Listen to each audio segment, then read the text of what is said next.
കൺകളിലായിരം കൈത്തിരി നീട്ടിടാം കണ്ണാടി കവിളിൽ കാർമേഘപ്പൊട്ടു തൊടാം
ഈ വിശ്വംഭരം മുതലാളിയുടെ കൊലപാതകങ്ങളുടെ ഒരു ഭംഗി. കഴിഞ്ഞ 24 വർഷങ്ങൾക്കുള്ളിൽ 12 കൊലപാതകങ്ങളാണ് അദ്ദേഹം നടത്തിയിരിക്കുന്നത്. ആ 12 എണ്ണത്തിനും എന്തൊരു സൗന്ദര്യമാണ്. ഓരോന്നിനും ഒരു ഹിച്ച്കോക്കിയൻ സ്റ്റൈൽ. ഹിച്ച്കോക്ക് ഞാൻ ഒപ്പിട്ടില്ലേ? ഹിച്ച്കോക്കിയൻ സ്റ്റൈൽ അതെങ്ങനെ? അതായത് കുറ്റവാളിയെ ആദ്യം തന്നെ കാണിച്ചു തരുന്നു. ഇപ്പൊ ഗബ്രിയലിനെ കാണിച്ചു തന്നില്ലേ, അതുപോലെ. അപ്പോ കഥ ഇങ്ങനെയാണ്. വിശ്വംഭരൻ മുതലാളിയുടെ മകൾ മീര സ്വന്തം കാമുകനായ ഗുപ്തനും ഒരുമിച്ച് ഇവിടെ എത്തുന്നു. പ്രണയപരവശരായ അവർ ഈ നാട് മുഴുവൻ ചുറ്റിയടിക്കുന്നു. വിശ്വംഭരൻ മുതലാളിക്ക് തീരെ ഇഷ്ടപ്പെടാത്ത ബന്ധം. പലതവണ എതിർത്ത് നോക്കി, പക്ഷെ വലിച്ചില്ല. ഈ മീര ഗുപ്തനുമായി ഒരു ഹോട്ടൽ മുറിയിൽ കിടക്ക പങ്കിടുക വരെ ചെയ്തു. ആണോ? എപ്പോഴായിരുന്നു? നവംബർ 26 രാത്രി. ഒക്കെ കണ്ട് സഹികിട്ട വിശ്വംഭരൻ ജി തന്റെ പതിവ് സ്റ്റൈലിൽ തെളിവുകളെല്ലാം പൊട്ടിനെതിരെയാക്കിയിട്ട് ഗുപ്തനെ അങ്ങ് തട്ടി. അതായത് ഈ പറയപ്പെടുന്ന കല്ലൂക്കാടൻ തെളിവുകളൊന്നും നശിപ്പിക്കുന്നില്ല, പകരം തെളിവുകൾ മനഃപൂർവ്വം ഇട്ടുതരുന്നു. എന്നിരുന്നാലും പൊട്ടനെ പ്രതിസ്ഥാനത്ത് എത്തിച്ചിരിക്കുന്ന ആ പിക്കാക്സും മറ്റ് സാഹചര്യ തെളിവുകളും യഥാർത്ഥത്തിൽ ആരുടെ നേർക്കാണ് തിരിയേണ്ടത്, തിരിക്കേണ്ടത്? ഗുപ്തനെ കൊന്ന പിക്കാസ് എടുത്ത് ആ വിശ്വംഭര മുതലാളിയുടെ കയ്യിലോട്ടൊന്ന് പിടിപ്പിച്ച പോരെ? അങ്ങേരുടെ കൈക്കല്ലേ അത് ശരിക്കും ഫിറ്റാവൂ. ഇത്ര നിസ്സാരമായ ഒരു കേസിന് വേണ്ടി ഇവിടെ വന്നിങ്ങനെ ഓഫീസും തുറന്ന് എല്ലാവരും കൂടെ ഭജനിരിക്കേണ്ട വല്ല കാര്യമുണ്ടോ? അമ്മാളു കയ്യിലേക്ക് ഇട്ട് തന്ന ഈ കേസ് നിസ്സാരം തന്നെയാണ്, വളരെ നിസ്സാരം. നമ്മുടെ ലാബുകൾക്ക് ഇതുവരെ തിരിച്ചറിയാൻ കഴിഞ്ഞിട്ടില്ലാത്ത ഒരു പ്രത്യേകതരം വിഷക്കൂട്ട് കുത്തിവെച്ച് ഗുപ്തനെ ഹോട്ടൽ മുറിയിൽ വെച്ച് ആരോ കൊല്ലുന്നു, 3-ാം നിലയിൽ നിന്നെടുത്ത് താഴേക്കിടുന്നു, എന്നിട്ട് പൊട്ടന്റെ പിക്കാക്സ് എടുത്ത് കഴുത്തിൽ ഒറ്റപ്പെട്ട്. നിസ്സാരം തന്നെ.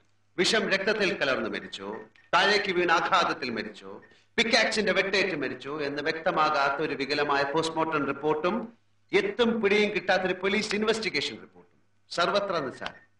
ഈ കല്ലൂക്കാടന്റെ മകൾ മീരയെ പറ്റി താനെന്ത് പറയുന്ന വക്കീലെ? അവൾ ഒരു വല്ലാത്ത കഥാപാത്ര. കൊല ചെയ്തത് അച്ഛനാണെന്ന് അറിഞ്ഞിട്ടും ഗബ്രിയേലിനെതിരെ കോടതിയിൽ കയറി ശക്തമായി മൊഴി കൊടുത്തത് അവളാ. അത് കല്ലൂക്കാടൻ അവർ പേടിപ്പിച്ച് നിർത്തിയായിരിക്കും. നമുക്ക് അവളെ ഒന്ന് കാണണ്ടേ ഹരേ? ഫോൺ ചെയ്ത് ചോദിക്കുമ്പോഴൊക്കെ കാണാൻ പറ്റില്ലെന്ന് തീർത്ത് പറയാ.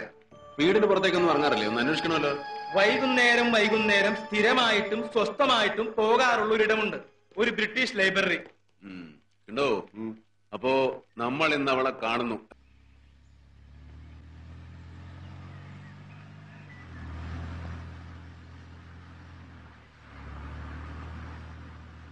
അതെ, പുറകെ വരുന്ന ആ വണ്ടി കുറെ സമയമായിട്ട് നമ്മളെ ഫോളോ ചെയ്യുന്ന പോലെ ഉണ്ടല്ലോ. സൈഡ് കൊടുത്തു ഗേറ്റ് വരെ. അവര് കേറി പോകുന്നില്ലല്ലോ. കിണ്ണ, നമ്മുടെ ഈ പോക്ക് ആർക്കൊക്കെയോ തീരെ പിടിക്കുന്നില്ലെന്ന് സാരം.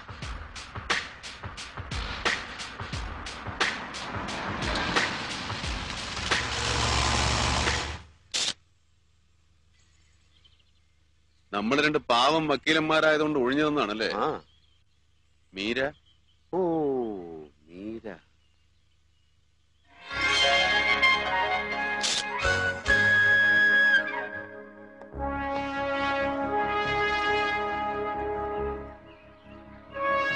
Good morning Meera.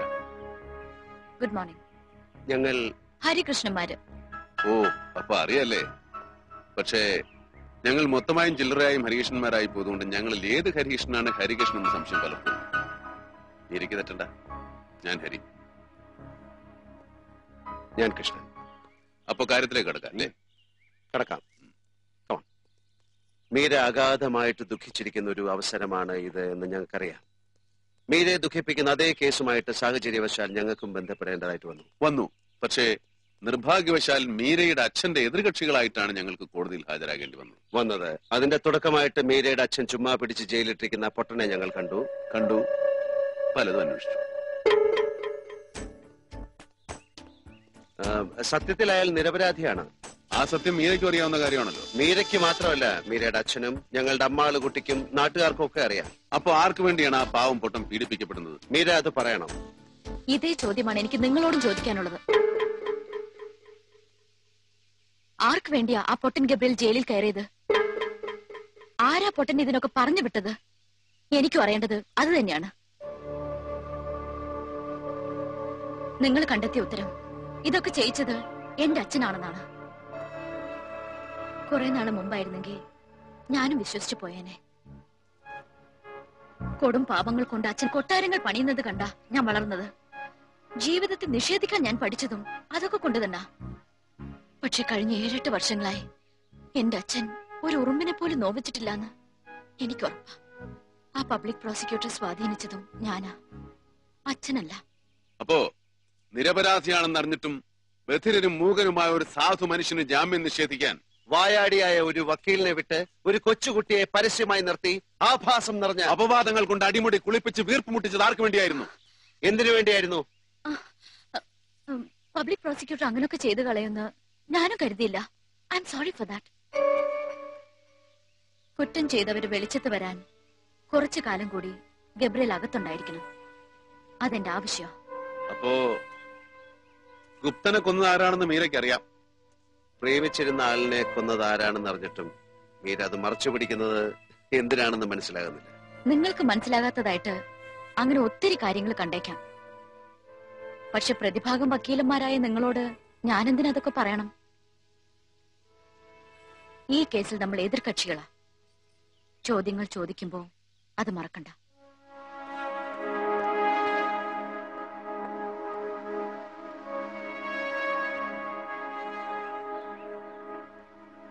കിണ്ണോ, ഒന്നും പിടികിട്ടുന്നില്ലല്ലോ. ഒന്ന് പിടികിട്ടി. കല്ലൂക്കാടന്റെ ഫയൽ അടയ്ക്കാം, പൂർണ്ണമായിട്ടും അടയ്ക്കാം. അയാളെ കേസിൽ ഒരു കണ്ണിയേ അല്ല. പക്ഷെ ഇവളുണ്ടല്ലോ ഈ മീര, ഇവള് ദുരൂഹതയുടെ ഒരു താഴ്വരയാണ്. അതെ, അമ്മാള് തൊടുത്തു വിട്ടത് ശരിക്കും ഒരു ഊരാക്കുടുക്കിലേക്കാണല്ലോ. ഈ ഊരാക്കുടുക്കുമായി നമ്മൾ ആ നീലത്താഴ്വരയിലേക്ക് ഇറങ്ങുന്നു. ഹരേ കൃഷ്ണ, കിട്ടി കിട്ടി കിട്ടി. കല്ലൂക്കാരന്റെ പ്രമാദമായ 2 പഴയ അടിക്കേസുകൾ കൂടി കിട്ടിയിട്ടുണ്ട്. കൊണ്ട് കളടോ തന്റെ അമ്മൂമ്മയുടെ പഴയ കല്ലൂക്കാടൻ. കല്ലൂക്കാരന്റെ പഴയ ഇനി വേണ്ട. കല്ലൂക്കാരനിപ്പോ ആജീവനാന്ത അഹിംസാ കോഴ്സിന് പഠിച്ചുകൊണ്ടിരിക്കുക. ആ പഴയ ഫയല് കത്തിച്ചിട്ട് വേറൊന്ന് തുറക്കാം. പുതിയതോ? ആരുടെ? ഗുപ്തന്റെ. ചത്തുപോയ ഗുപ്തന്റെയോ? ജീവിച്ചിരിക്കുന്നവരുടെ തലകുത്തി മറഞ്ഞാൽ കിട്ടാത്തപ്പോഴാണ് ചത്തുപോയ ഗുപ്തന്റെ ഗുപ്ത കണ്ടുപിടിക്കണം ഉടനെ.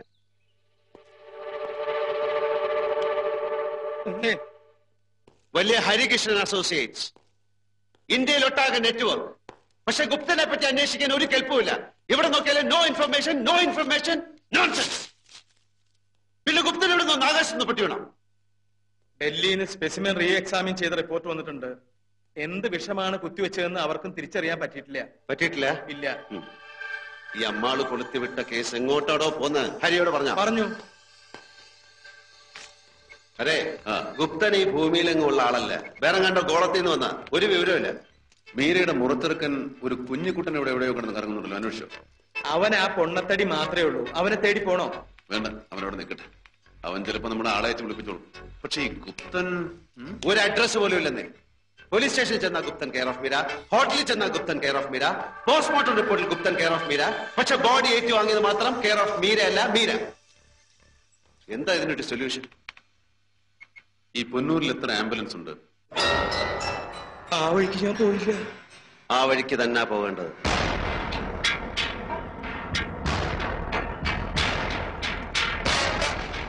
ആരാ? എന്താ? ആംബുലൻസ് ഡ്രൈവറാ,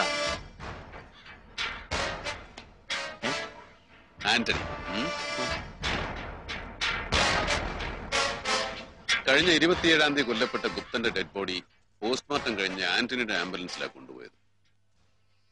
ഗുപ്തനാ? ഏത് ഗുപ്തൻ? എനിക്കറിഞ്ഞൂടാ.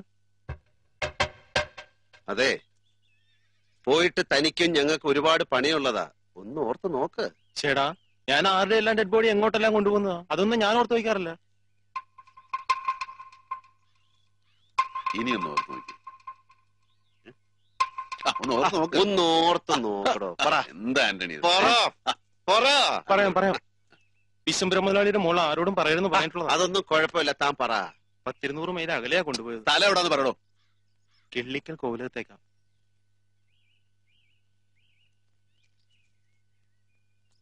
കിള്ളിക്കൽ കോവിലകം.